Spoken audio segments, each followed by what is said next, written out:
Hello students, नित्यम classes में आपका स्वागत है। मैं जोनी कुमार आज आपके साथ लेके आया हूँ भौतिक विज्ञान क्लास 10th की एक नई क्लास, जिसमें हम आज पढ़ेंगे दर्पण संबंधित कुछ परिभाषाएं। यानी प्रीवियस लेक्चर में हम पढ़ चुके थे दर्पण के बारे में और उनसे प्रतिबिंब किस प्रकार बनता है, उसके बाद समतल दर्पण से बने प्रतिबिंब का प्रकार हम पढ़ चुके थे। लेकिन आज हमें पढ़ा है गोलीय दर्पण संबंधित कुछ परिभाषाएं।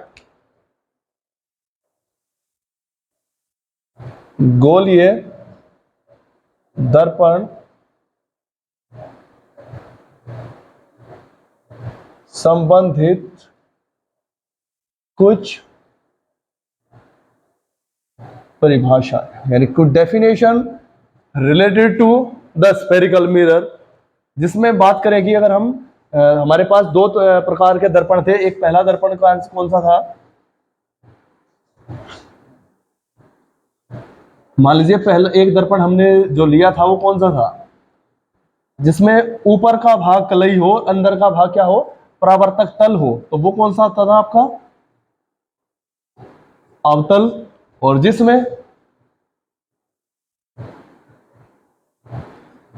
जिसमें क्या होता था, अंदर का भाग कलई होता था यानी पेंट होता था, और बाहर का जो भाग है वो परावर्तक होता था।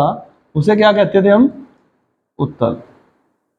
समझ में आया? तो जैसे कि मैं उत्तल और अवतल के बारे में आपको प्रीवियस वीडियो में बता चुका था कि जिसका ऊपर का तल कलई होता है और अंदर का तल परावर्तक तल होता है, वो आपका अवतल दर्पण होता है। और जिसका उभरा हुआ यानी ऊपर का जो भाग है वो परावर्तक होता है और अंदर का जो दबा हुआ तल होता है वो कलई होता है, वो दर्पण आपका उत्तल दर्पण होता है। तो बात करेंगे सबसे पहले अभी जो यहाँ पे आता है, हमारा जो फर्स्ट आता है वो है दर्पण का ध्रुव। दर्पण का ध्रुव,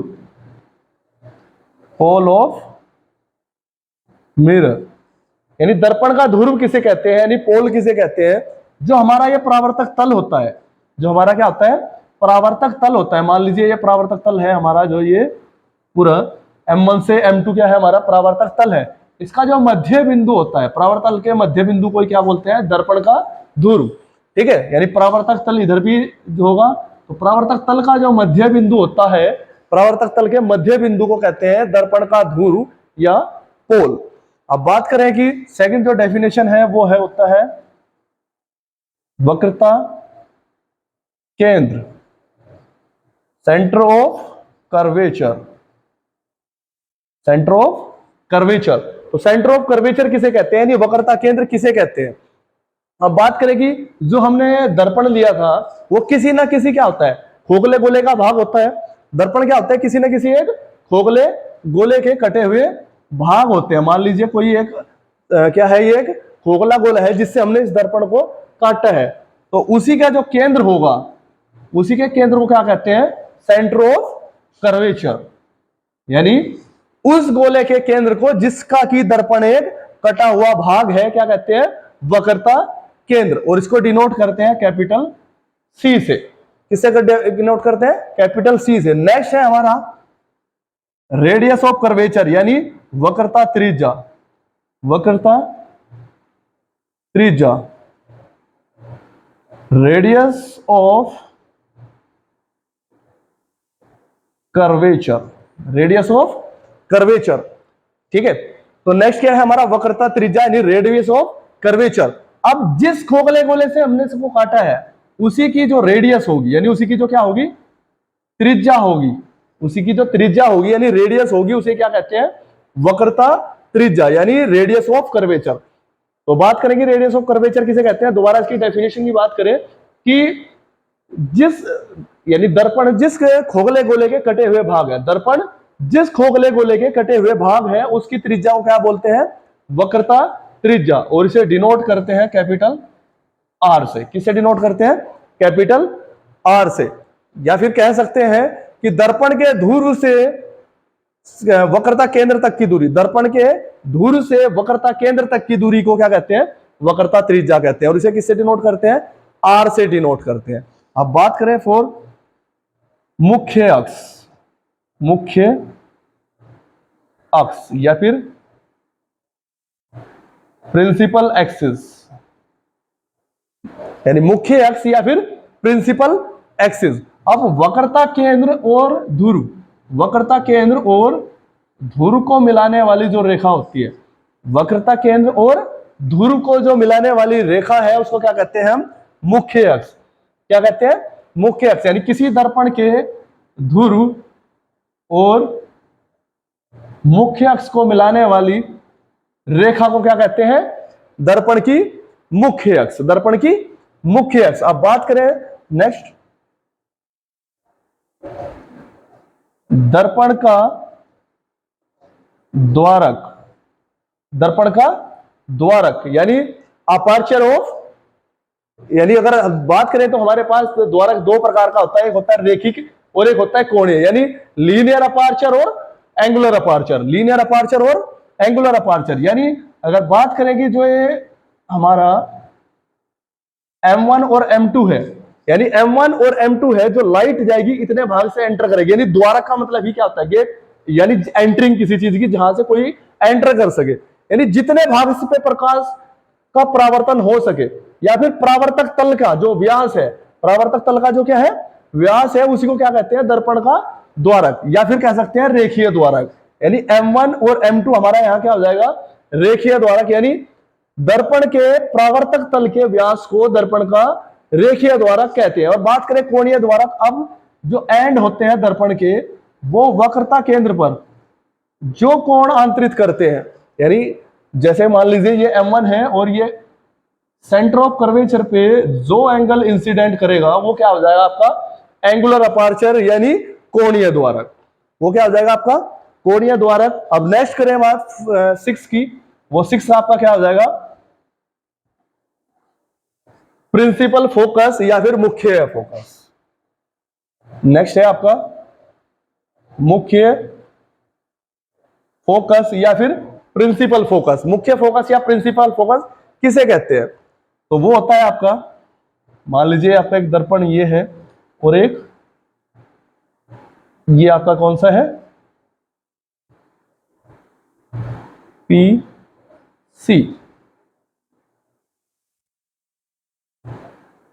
ये आपका अवतल दर्पण है और ये कौन सा है आपका? उत्तल दर्पण है।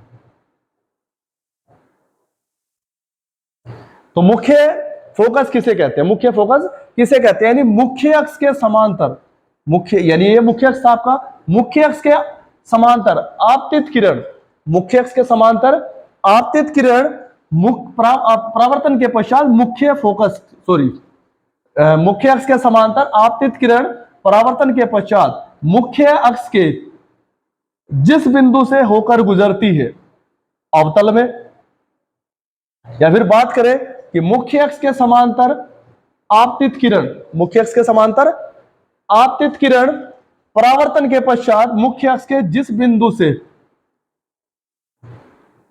आती प्रतीत होती है उत्तल में। यानी दोबारा रिपीट करेंगे कि मुख्य अक्ष के समांतर आपतित प्रकाश किरण परावर्तन के पश्चात, दर्पण से परावर्तन के पश्चात मुख्य अक्ष के जिस बिंदु से होकर जाती है अवतल में तथा जिस बिंदु से होकर आती प्रतीत होती है उत्तल में, उस बिंदु को दर्पण का मुख्य फोकस कहते हैं। और इसे किससे प्रदर्शित करते हैं? इसे कैपिटल F से प्रदर्शित करते हैं। इसे किससे प्रदर्शित करते हैं?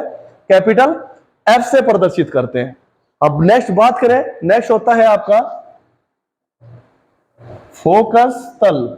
नेक्स्ट है आपका फोकस तल, यानी मुख्य फोकस के अभिलंबत, मुख्य फोकस के अभिलंबत गुजरने वाला तल। मुख्य फोकस के, यानी अगर ये मुख्य फोकस है, इसके अभिलंबत जो तल गुजरेगा, तो अभिलंबत गुजरने वाले तल को क्या कहते हैं? मुख्य फोकस तल। क्या कहते हैं? फोकस तल। अब नेक्स्ट बात करें तो नेक्स्ट हमारे पास एक रिलेशन होता है, relation between radius of curvature and focus, यानी मुख्य फोकस तथा वक्रता त्रिज्या में संबंध। तो बात करें कि 10th क्लास यूपी बोर्ड या बिहार बोर्ड में आपको इसकी डेरिवेशन नहीं पढ़नी है, तो आपको सिर्फ इसमें एक रिलेशन पढ़ना है। तो यहां पे जो रिलेशन होता है वो होता है F equal to R upon two और आर इक्वल टू 2f, या फिर कह सकते हैं कि जो सॉरी यहां पे एक फोकस दूरी, ये जो रिलेशन है किसके बीच है, फोकस दूरी तथा वक्रता त्रिज्या में संबंध। तो सबसे पहले हमें एक डेफिनेशन हमारी जो छूट गई थी वो क्या थी, फोकस दूरी। क्या थी, फोकस दूरी। तो फोकस दूरी जैसे कि हमने एक दर्पण पढ़ा था, ठीक है, तो दर्पण, उसके बाद हमने प्रिंसिपल फोकस यानी मुख्य फोकस पढ़ा था, और एक दर्पण का ध्रुव। तो दर्पण के ध्रुव से मुख्य फोकस तक की जो दूरी होती है उसे क्या कहते हैं, फोकस दूरी। दर्पण के ध्रुव से मुख्य फोकस तक की दूरी को क्या कहते हैं, फोकस दूरी। अब बात करें कि फोकस दूरी और वक्रता त्रिज्या में संबंध की, तो इसमें सिर्फ आपको क्या पढ़ना है इसका, तो यहाँ पे हमारा यूपी बोर्ड में आपको सिर्फ इसका रिलेशन पढ़ना है, डेरिवेशन इसकी नहीं पढ़नी है। तो यहां से हो जाएगा F equal to R upon two और R इक्वल टू 2f। तो यहां से कह सकते हैं कि जो फोकस दूरी होती है वो वक्रता त्रिज्या की क्या होती है, आधी होती है, या फिर कह सकते हैं कि वक्रता त्रिज्या जो होती है वो फोकस दूरी की जस्ट डबल यानी 2 गुनी होती है। ठीक है, तो यहां से हमने इस प्रकार जो है कुछ संबंधित परिभाषाएं हमने गोले दर्पण से पढ़ी है। नेक्स्ट टॉपिक इज प्रतिबिंब, यानी गोलीय दर्पण से प्रतिबिंब बनने के नियम। गोलीय दर्पण से प्रतिबिंब बनने के नियम। अब देखिए, हमने पढ़ा था कि गोलीय दर्पण क्या होता है और उनसे प्रतिबिंब कैसे बनता है, तो उनका बनने का जो नियम है वो किस तरह बनेंगे वो आज हमें पढ़ना है। तो यहां पर आपको टोटल कुल 4 नियम पढ़ने हैं। कितने नियम पढ़ने हैं, 4। फर्स्ट है मुख्य अक्ष के समांतर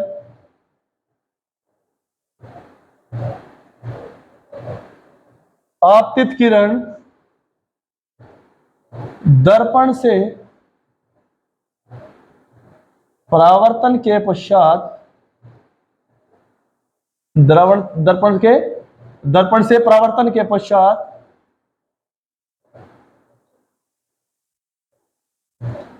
मुख्य फोकस से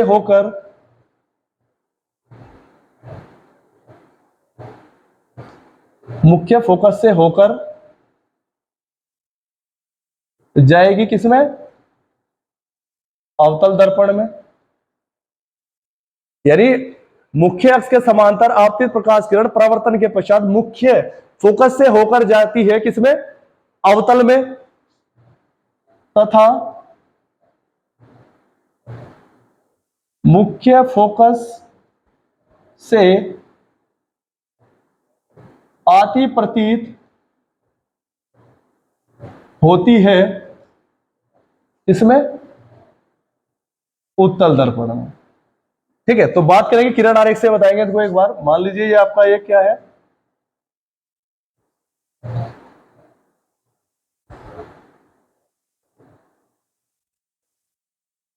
ये आपका एक अवतल दर्पण है। ठीक है, तो यहां से हमने क्या पढ़ा है, फर्स्ट जो है रूल वो क्या है, मुख्य अक्ष के समांतर आपतित प्रकाश किरण, मुख्य अक्ष के समांतर आपतित प्रकाश किरण, मुख्य अक्ष के समांतर आपतित प्रकाश किरण दर्पण से परावर्तन के पश्चात मुख्य फोकस से होकर जाती है। तो यानी अगर मुख्य अक्ष के समांतर आपतित किरण है तो वो कहां से होकर जाएगी, यानी मुख्य फोकस से होकर परावर्तित होगी किसमें, अवतल दर्पण में। या फिर बात करें कि उत्तल में कैसे होगा,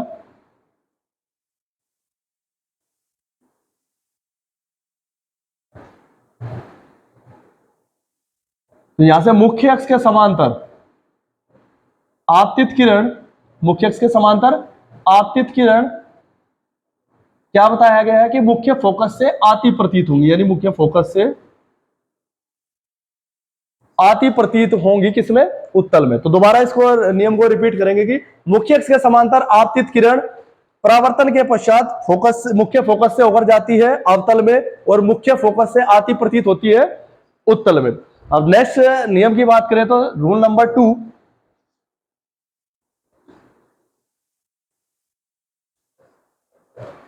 2 है मुख्य फोकस से होकर आपतित किरण यानी अवतल में, मुख्य फोकस से होकर आपतित किरण यानी अवतल में तथा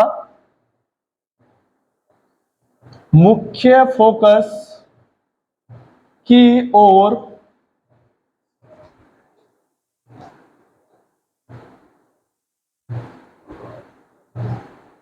निर्देशित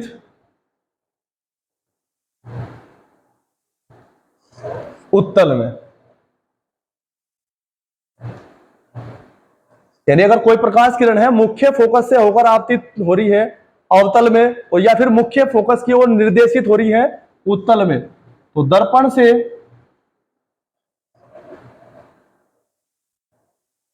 परावर्तन के पश्चात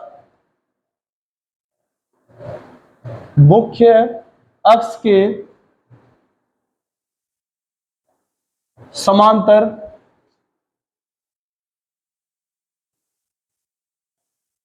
हो जाती है। यानी बात करें अगर दोनों की, फिर से मान लीजिए हमारा कोई अवतल दर्पण है और ये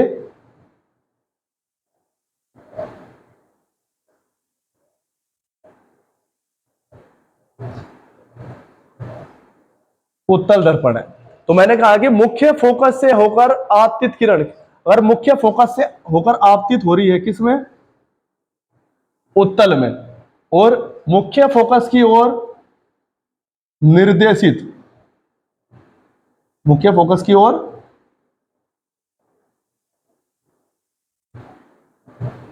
निर्देशित उत्तल में। यानी पहला क्या कहा गया, मुख्य फोकस से होकर आपतित किरण अवतल में या मुख्य फोकस की ओर निर्देशित उत्तल में परावर्तन के पश्चात मुख्य अक्ष के समांतर हो जाती है। ठीक है, तो दूसरा नियम हमारा समझ में आया आप बच्चों, आपकी क्या था वो, कि मुख्य फोकस से होकर आपतित किरण उत्तल में या फिर मुख्य फोकस की ओर निर्देशित उत्तल में परावर्तन के पश्चात मुख्य अक्ष की क्या हो जाती है, समांतर हो जाती है।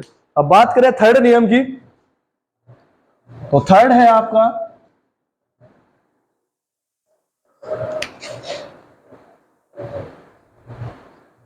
वक्रता केंद्र से होकर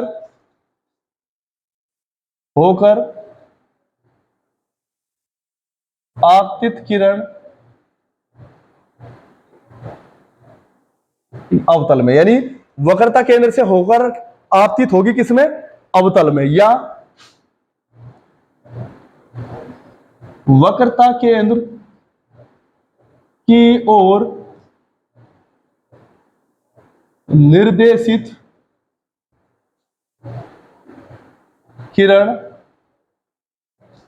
उत्तल में। यानी ये कंडीशन में दोनों को एक साथ इसलिए लिख रहा हूं कि दोनों आपकी समझ अच्छे से आ जाए कि वक्रता केंद्र से होकर अगर जा रही है वो किस में जाएगी, अवतल में, और वक्रता केंद्र की ओर निर्देशित हो रही है किसमें, उत्तल में। तो दर्पण से परावर्तन के पश्चात वो क्या करेगी, वापस उसी मार्ग पर लौट जाती है। अब बात करें सिमिलरली, हमारे पास दोनों वही हैं,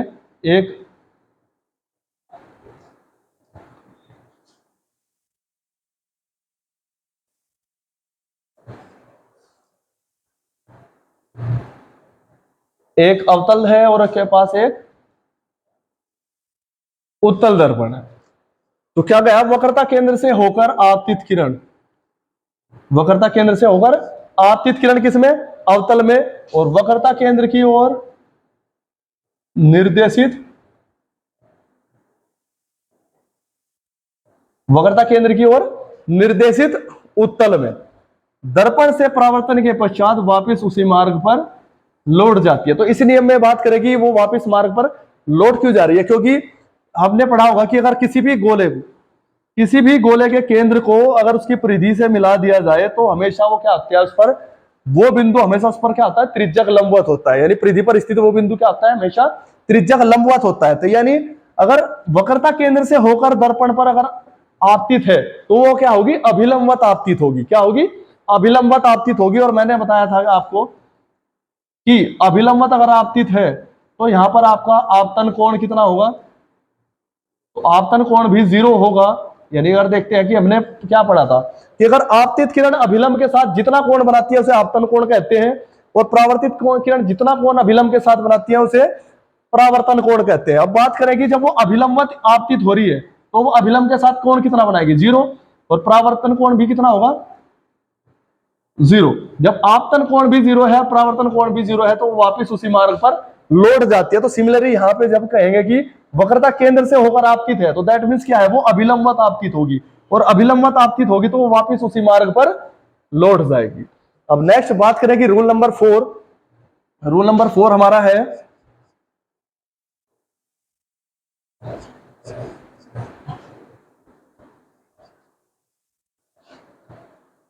प्रकाश किरण, यानी आपतित प्रकाश किरण, आपतित प्रकाश किरण ध्रुव पर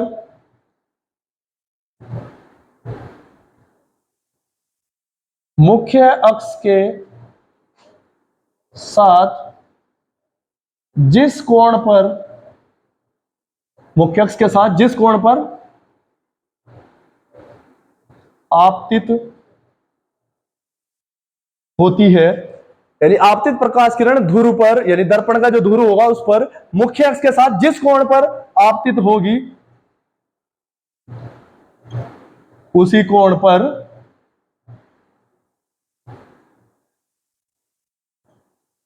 परावर्तित होगी। यानी बात करेंगे अगर ये मेरा आपका क्या है,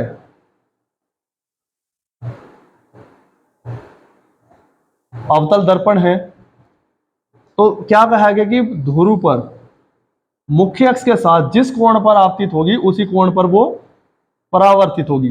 क्यों होगी, अगर मैंने कहा था कि वक्रता केंद्र को अगर मैं P से मिलाऊं तो वो हमेशा उस पर क्या होता है, अभिलंबवत होती है। क्या होती है, अभिलंबवत होती है। तो जब ये आपतित किरण ध्रुव पर जिस कोण पर गिरेगी यानी I, और परावर्तन का नियम क्या कहता है कि आपतन कोण सदैव किसके बराबर होता है, परावर्तन कोण के। तो यानी जिस कोण पर यह आपतित होगी उसी कोण पर क्या होगी, परावर्तित होगी। यानी जो रिफ्लेक्शन एंगल होगा वो भी किसके इक्वल होगा, इंसिडेंट एंगल के। यानी आपतन कोण बराबर किसके होगा, परावर्तन कोण। यही किसका नियम है, परावर्तन का द्वितीय नियम है। तो यहां पे भी वही लागू होगा कि ध्रुव पर मुख्य अक्ष के साथ जिस कोण पर आपतित होगी उसी कोण पर वो परावर्तित होगी। अगर सिमिलरली बात करें हम उत्तल दर्पण में भी, तो P F C, तो यहां पर क्या बात करेंगे, यहां पर ध्रुव पर जिस कोण पर आपतित होगी उसी कोण पर वो परावर्तित होगी। अगर यानी रिफ्लेक्शन एंगल यहां भी किसके बराबर होगा, इंसिडेंट एंगल के। अब बात करें कि देखो यहां पे हमें क्या देखने को मिला है, अब हमें प्रिंसिपल फोकस F C और है। यहां पर देखो जो मुख्य फोकस होगा वो क्या होगा, अवतल दर्पण में तो हमेशा दर्पण के आगे होता है, और उत्तल दर्पण में हमेशा यानी मुख्य फोकस और वक्रता केंद्र क्या होता है, दर्पण के हमेशा पीछे होते हैं। तो आशा करते हैं कि आज आपने ये टॉपिक अच्छे से एंजॉय किया होगा और अच्छे से आपकी समझ आया होगा। और नेक्स्ट वीडियो में मिलते हैं प्रतिबिंब के साथ कि अवतल दर्पण से बने प्रतिबिंब कैसे होंगे, किस स्थिति में प्रतिबिंब कहां पे बनेगा, उसका आकार कैसा होगा, प्रकृति कैसी होगी, और उत्तल दर्पण में आपका प्रतिबिंब कैसा बनेगा और उसकी प्रकृति और आकार कैसा होगा। तो बने रहे नित्यम क्लासेस के साथ, अपना भरोसा जताए रखें और चैनल को लाइक करें, सब्सक्राइब करें और वीडियो को शेयर करें। धन्यवाद।